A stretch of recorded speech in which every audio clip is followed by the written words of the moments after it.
I saw a study that only 20% of people want to talk to a sales agent as their point of research. So if we are trying to push everybody to change customer behavior into talking to a sales agent before they actually can do any further research, we're missing out on 80% of inquiry that might actually convert. I call those fat finger leads, where you can fill out a form and you don't even know you did it. The landscape at the moment is still really tough. We're definitely seeing projects that we've launched stay on market for a lot longer. And so trying to work with our clients in planning that upfront and understanding that we've got enough budget to not only launch a project and get pre-sales, but actually sell throughout construction and towards completion as well. But then just the other day, a sale came through from an urban lead for $8 million on an apartment that they inquired on 9 months earlier.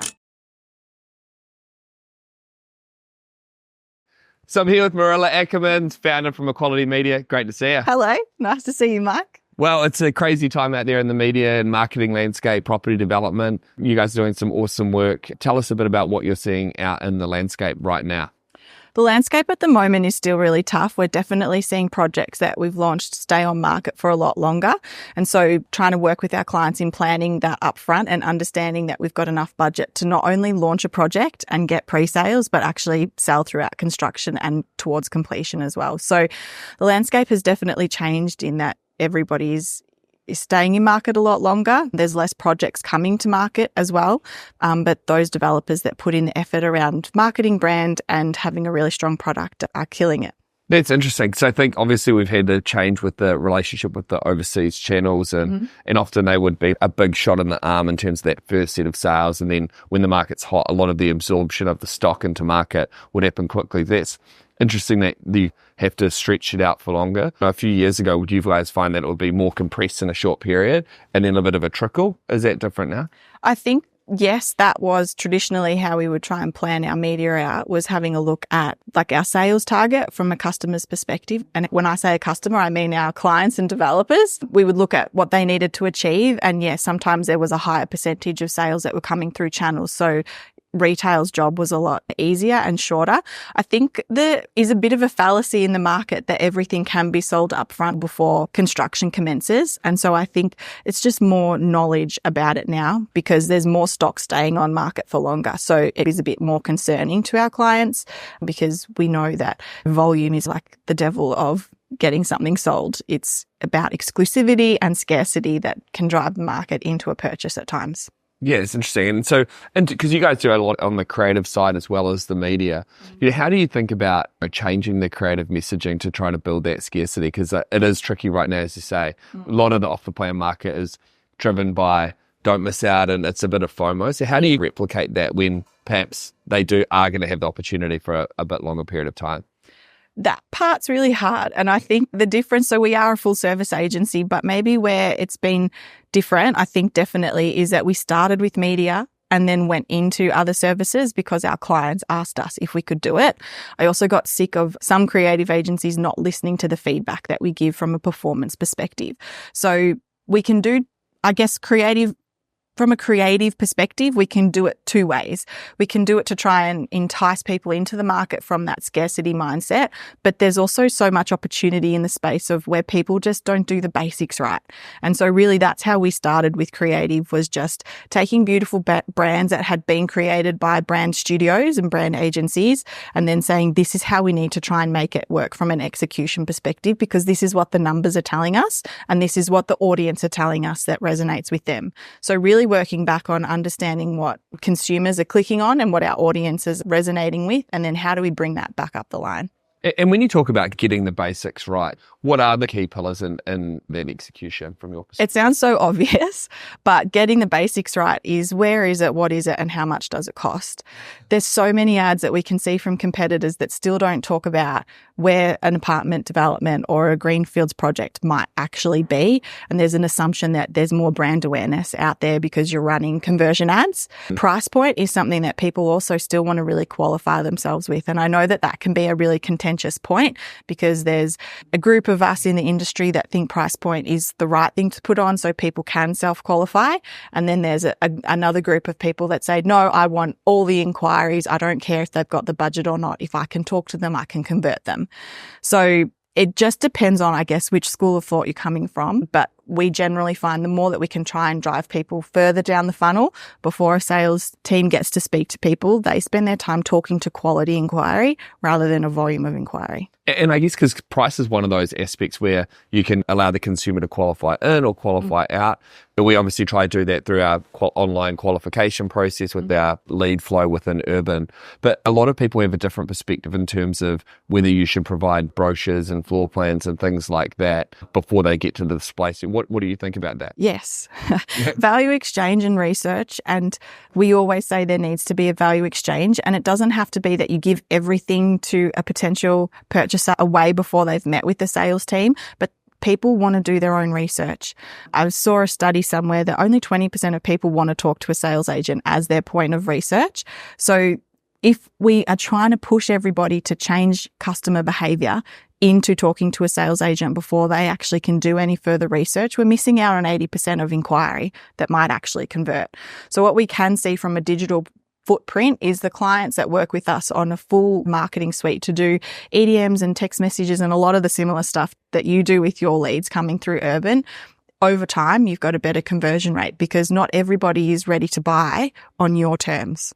I totally agree. And I think you want to allow the person to be able to go at their own pace. And I think I do understand where the agents are coming from who believe that you really want to restrict all of that information and that floor plans can be complex drawings and therefore the agent should have the opportunity to take the consumer through it. But I think, as you say, there is a large cohort of the market where they want to take things at their own time, and giving people optionality, I think, is a good thing. Yeah. And I think oftentimes what happens is there's a masked cost around lead quality. So for the agent, often for the developers, I can see, just send all the leads to the agent. But if you're an agent and you've only got a certain amount of time, you want to be spending that time with people that are pre-qualified, not calling a million leads that have blinked at a Facebook ad and therefore have become a new inquiry. Yeah. I call those fat finger leads where you can fill out a form and you don't even know you did it. It's disheartening.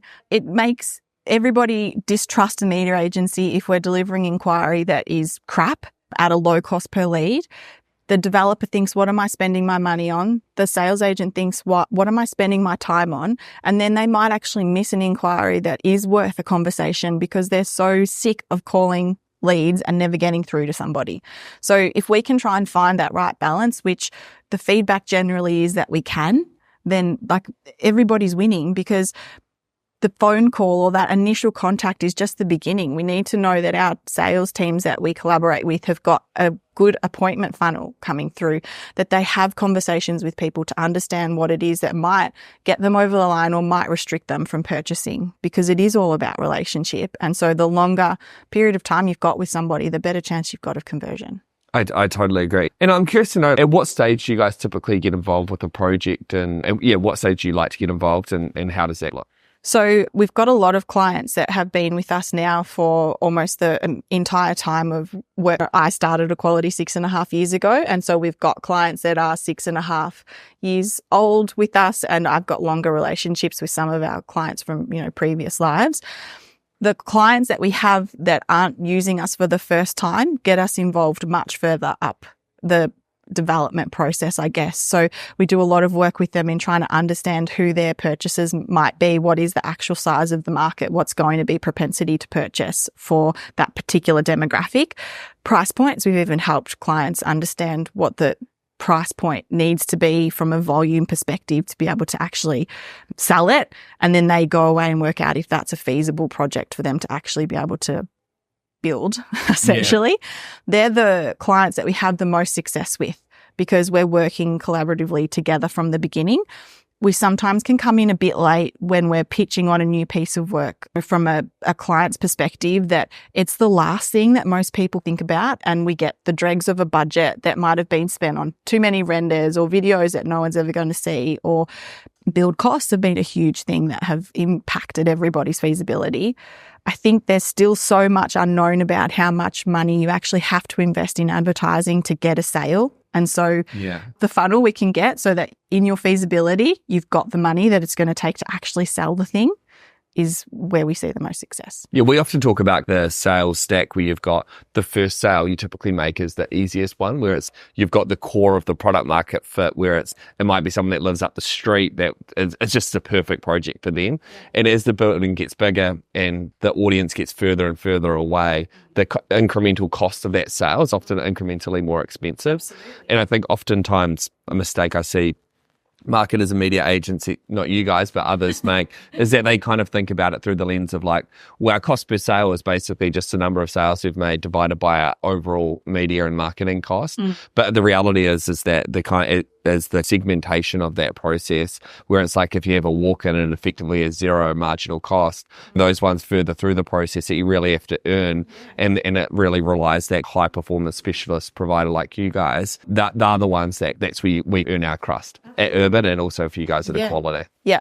And I mean, sometimes I still am like shocked, or I feel like we haven't succeeded if I look at a cost per sale of a particular apartment in a project. Yeah. And you can go, bloody hell, that cost a lot of money to get that sale. But then to your point around people walking in, how many walk-ins have engaged with your brand before they've actually walked in and they just haven't inquired? People don't just get to know you because you've decided to build something and they will come. Yeah.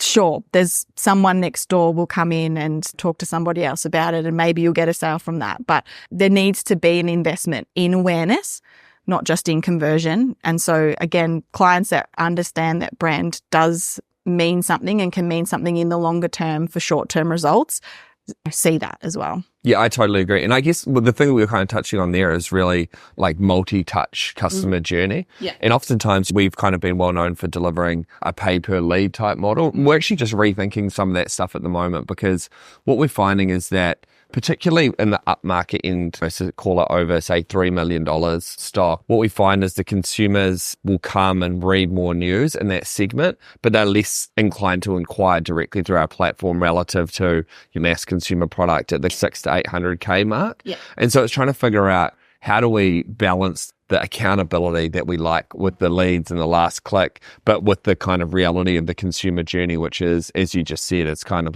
multi-touch and they come in and out, and are they exposed and then walk into a display? How do you balance that?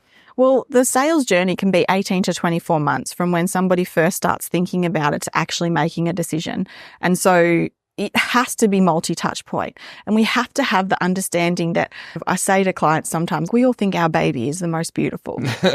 There's plenty of beautiful babies in the world, and there's plenty of fantastic developments that can suit a potential purchaser just as much as our development can. And so you have to be able to have a bit of a pragmatic view of the market that says, we think this is the best choice for people, but we're not the only developer that's going to be saying that about their development.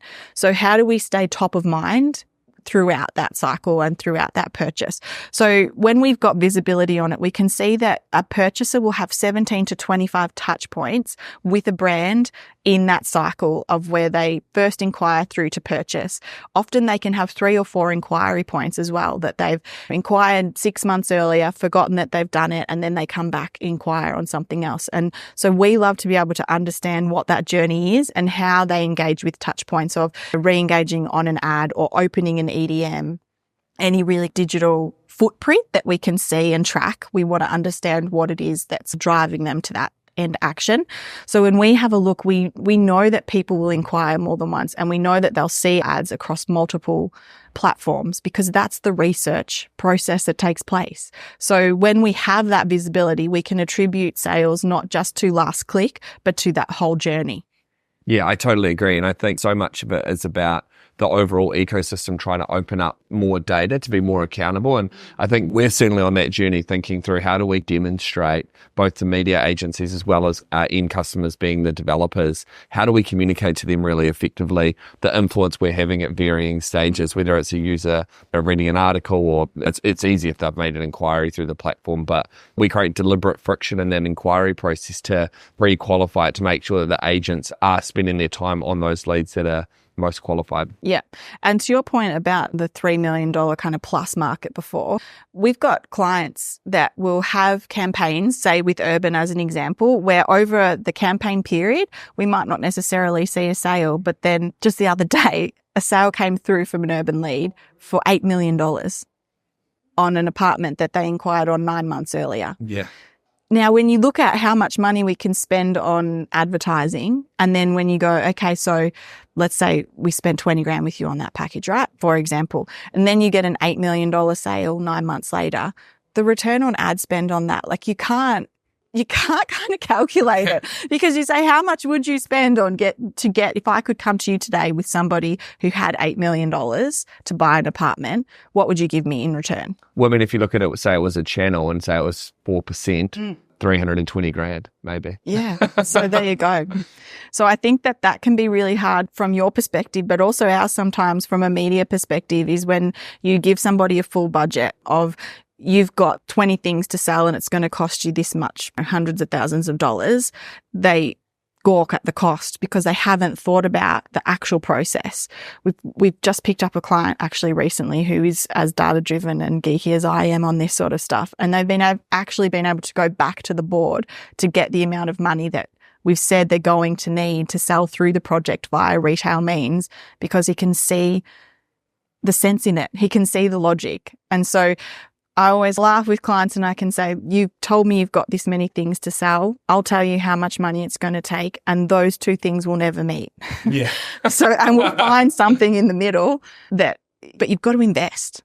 Yeah. I appreciate you sharing the story regarding the person buying off an urban lead, that $8 million stock. I guess the other thing is, like, they probably saw a social media ad that was like from that you guys served. And so it's one of those things where clearly in this particular case, we've influenced it in a direct way, but I'm sure that person would have seen potentially even an ad on REA or maybe on Facebook or whatever it is. Yeah. But I think increasingly as consumers become more savvy and understanding ways that they can reduce the risk profile of their transaction, the kind of multi-channel strategy becomes increasingly important, in knowing that there's going to be multiple touch points and they're looking for verification on the information that they've read, on one platform to make sure that it's accurate.